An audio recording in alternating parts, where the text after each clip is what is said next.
जमानत क्या है और कितने प्रकार की होती है, आइए जानते हैं आसान भाषा में। सोचिए, अगर पुलिस आपको पकड़ ले और जेल में डाल दे तो आप बाहर कैसे आएंगे? किसी भी धारा में किस तरह की बेल मिलती है? दोस्तों, आज हम जमानत यानी बेल को ए से जेड तक विस्तार से समझेंगे। जमानत की परिभाषा, जमानत का उद्देश्य, बेल की जरूरत, जमानती और गैर जमानती अपराध, बेल के प्रकार, रेगुलर, एंटीसिपेटरी, इंट्रीम, डिफॉल्ट आदि, जरूरी धाराएं, केस लॉ और प्रैक्टिकल जानकारी कि बेल कैसे लें। तो चलिए शुरू करते हैं जमानत की पूरी कहानी। जमानत की परिभाषा, डेफिनेशन ऑफ बेल। सीआरपीसी दंड प्रक्रिया संहिता की धारा 436 से 439 तक जमानत से जुड़े नियम दिए गए हैं। जमानत का मतलब आरोपी को पुलिस हिरासत या जेल से अस्थायी रूप से रिहा करना, इस शर्त पर कि वह कोर्ट में पेश होता रहेगा। आसान भाषा में जमानत का मतलब है कि जेल से बाहर रहकर अपनी सफाई देने का मौका मिलना। उदाहरण, राम पर साधारण चोरी का आरोप लगा है। पुलिस ने उसे गिरफ्तार किया, लेकिन अदालत ने कहा राम अगर हर सुनवाई पर कोर्ट में आएगा तो उसे बाहर रहने की इजाजत है। यही जमानत है। दूसरा, जमानत क्यों दी जाती है? व्यक्तिगत स्वतंत्रता, हर इंसान को कोर्ट फैसला आने तक आजादी का अधिकार है। निर्दोषता की धारणा, जब तक अपराध साबित नहीं होता आरोपी निर्दोष माना जाता है। न्यायिक संतुलन, आरोपी कोर्ट में आता रहे लेकिन बेवजह जेल में ना सड़े। परिवार और रोजगार की सुरक्षा, ताकि आरोपी का परिवार और काम बरकरार रहे। संविधान का अनुच्छेद 21 right to life and personal liberty कहता है कि किसी भी व्यक्ति की स्वतंत्रता छीनी नहीं जा सकती जब तक कि वह कानून द्वारा उचित ना हो। उदाहरण, अगर कोई छात्र परीक्षा के समय झगड़े में फंस गया और पुलिस ने पकड़ लिया तो बिना बेल के वो महीनों जेल में रह जाएगा और उसका भविष्य खराब हो जाएगा। इसीलिए बेल जरूरी है। बेल कब मिलती है और कब नहीं? जमानत कब मिल सकती है? अपराध जमानती बेलेबल हो, जैसे साधारण मारपीट, मामूली का चोरी, आरोपी का कोई आपराधिक इतिहास ना हो, आरोपी कोर्ट में पेश होने का भरोसा दे। जमानत कब मुश्किल होती है? गंभीर अपराध, नॉन बेलेबल ऑफेंस, जैसे हत्या, बलात्कार, आतंकवाद। अगर आरोपी के भागने का खतरा हो, अगर आरोपी गवाहों को धमका सकता है या सबूत नष्ट कर सकता है। चौथा, जमानती अपराध बेलेबल ऑफेंस, ऐसे अपराध जहां आरोपी को जमानत मिलने का कानूनी अधिकार है। पुलिस अधिकारी भी जमानत दे सकता है, लेकिन सिर्फ साधारण अपराध में। उदाहरण, हल्की चोरी, साधारण चोट, साधारण मारपीट। गैर जमानती अपराध नॉन बेलेबल ऑफेंस, ऐसे अपराधों में बेल का निर्णय कोर्ट करता है, पुलिस सीधे बेल नहीं दे सकती। उदाहरण, हत्या, बलात्कार, डकैती। धारा 479 BNSS के तहत बेल केवल कोर्ट से ही मिल सकती है। जमानत कितने प्रकार की होती है? रेगुलर बेल, नियमित जमानत, धारा 479 और 480 BNSS। जब आरोपी गिरफ्तार हो चुका हो और जेल में हो तब रेगुलर बेल ली जाती है। उदाहरण, रमेश चोरी के आरोप में गिरफ्तार है, उसे कोर्ट में पेश किया गया, कोर्ट उसकी रेगुलर बेल मंजूर कर लेता है और वह जेल से बाहर आ जाता है। दूसरा, एंटीसिपेटरी बेल, अग्रिम जमानत, धारा 482 BNSS। जब किसी को डर हो कि उसे गिरफ्तार किया जा सकता है तो वो पहले से ही कोर्ट से बेल ले सकता है।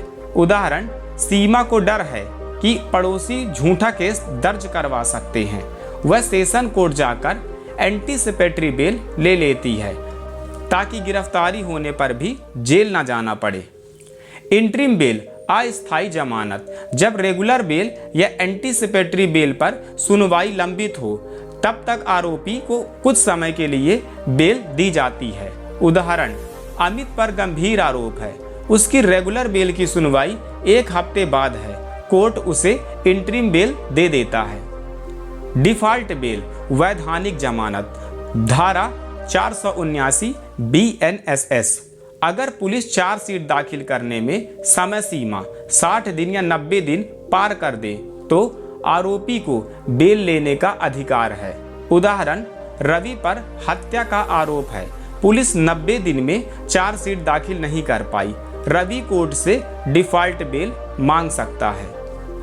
ट्रांजिट बेल, परगमन जमानत। ट्रांजिट बेल एक अस्थायी जमानत, टेम्परेरी बेल होती है जो तब दी जाती है जब किसी व्यक्ति के खिलाफ किसी दूसरे राज्य या जिले में केस दर्ज हो और उसे पुलिस पकड़ने आए। इस स्थिति में व्यक्ति सीधे उस राज्य की कोर्ट तक नहीं पहुंच सकता, इसलिए वह अपने नज़दीकी कोर्ट से ट्रांजिट बेल ले लेता है। यह बेल केवल इतनी अवधि के लिए होती है कि आरोपी सुरक्षित रूप से जाकर उस राज्य की संबंधित कोर्ट या हाई कोर्ट से नियमित बेल, रेगुलर बेल या एंटीसिपेटरी बेल ले सके। उदाहरण, मान लीजिए अजय दिल्ली में रहते हैं लेकिन उनके खिलाफ मुंबई पुलिस ने FIR दर्ज की। मुंबई पुलिस अजय को गिरफ्तार करने दिल्ली पहुंची। अजय को डर है कि उन्हें तुरंत पकड़ लिया जाएगा, इसलिए अजय दिल्ली की कोर्ट में ट्रांजिट बेल की अर्जी लगाते हैं। कोर्ट उन्हें 7 दिन की ट्रांजिट बेल दे देती है। इस दौरान अजय मुंबई जाकर वहां की कंटेम्प्ट कोर्ट से नियमित बेल लेने के लिए आवेदन कर सकते हैं।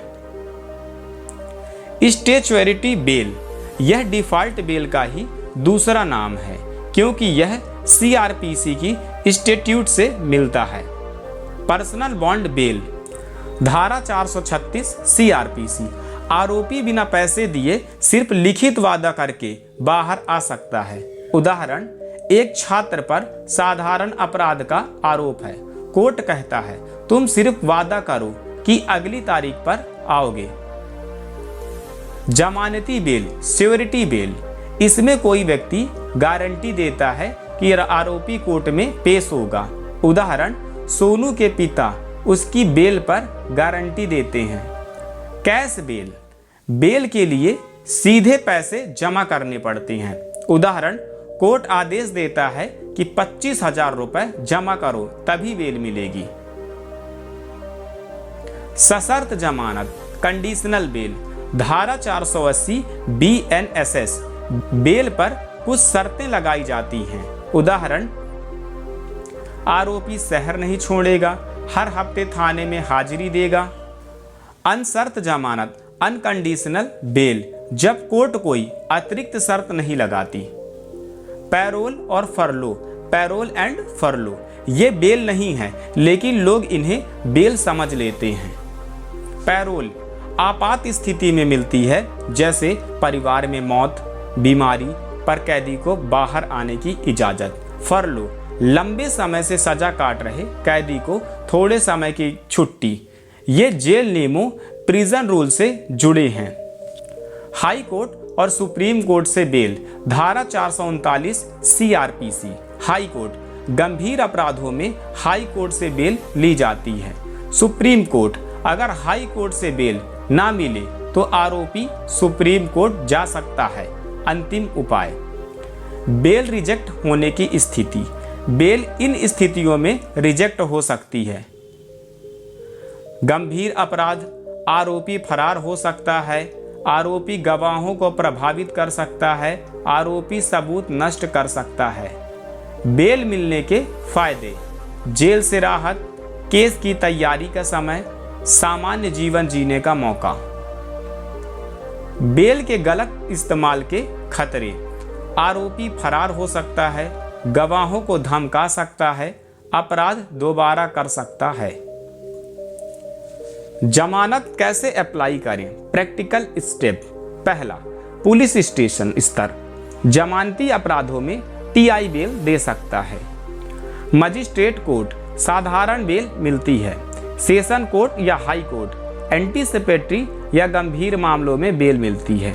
सुप्रीम कोर्ट अंतिम उपाय। इतिहास में बेल का महत्व। बेल की अवधारणा अंग्रेजी कानून से आई है। ब्रिटेन के बिल ऑफ राइट्स 1689 में बेल का जिक्र है। भारत में बेल CRPC के जरिए अपनाया गया। महत्वपूर्ण case law, state of Rajasthan versus Balchand 1977, bail is a rule, jail is an exemption.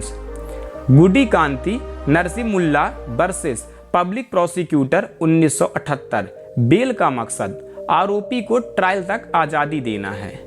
Sanjay Chandra versus CBI 2012, लंबी अवधि तक हिरासत रखना उचित नहीं। निष्कर्ष दोस्तों, जमानत सिर्फ जेल से बाहर आना नहीं है, ये कानून और इंसान के बीच संतुलन है। अगर बेल ना हो तो निर्दोष लोग सालों जेल में सड़ सकते हैं। अगर बेल का गलत इस्तेमाल हो तो अपराधी समाज के लिए खतरा बन सकता है। इसलिए जमानत देना या ना देना हमेशा कोर्ट के विवेक पर निर्भर करता है और यही वजह है कि जमानत भारतीय कानून में इतना बड़ा महत्व रखती है। जमानत इंसान का मौलिक अधिकार है और कानूनी सहारा। यह न सिर्फ आरोपी को आज़ादी देती है बल्कि न्याय व्यवस्था में संतुलन भी बनाती है।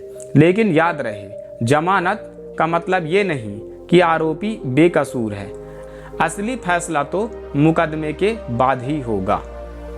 ऐसे और वीडियो देखने के लिए सब्सक्राइब करें।